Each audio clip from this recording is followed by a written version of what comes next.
کلن به صورت کلی انتخاب مسیر راه، انتخاب مسیر رفتن، انتخاب راه به صورت کلی از 3 طریق و از 3 روش اتفاق میفته.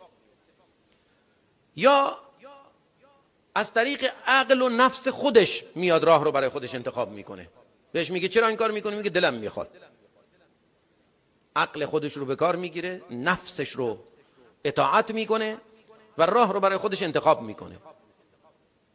که الله سبحانه و تعالی در رابطه با این گونه انسانها فرمود افرأیت من اتخذ الهه هواه، آیا آن را دیدی که اله خود را که لا اله الا الله باید میگفت، این آمده و اله خود را نفس خود اختیار کرده؟ یعنی فرمان از نفس خود میبره، هرچی دلش میخواد انجام میده، هرچی نفسش میکشه انجام میده، هرچی عقلش میبافد انجام میدهد. که حافظ شیراز در رد اینها فرمود یکی از عقل میلافد، یکی طامات میبافد، بیا که این داوری ها را به پیش داور اندازیم.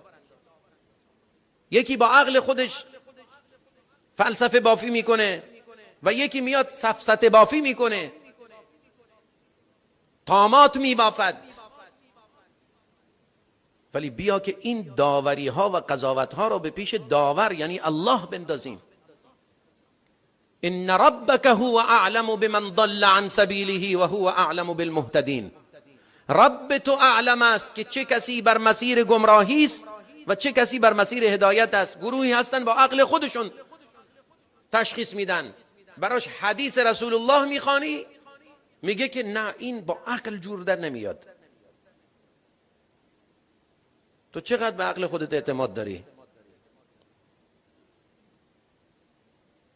یا نفسش تحمل نمیکنه میاد تعویل میکنه، میاد تعطیل میکنه، میاد راه در رو پیدا میکنه، بیخیال میشه، چشم خودش رو به روی نصوص شرع میبندد.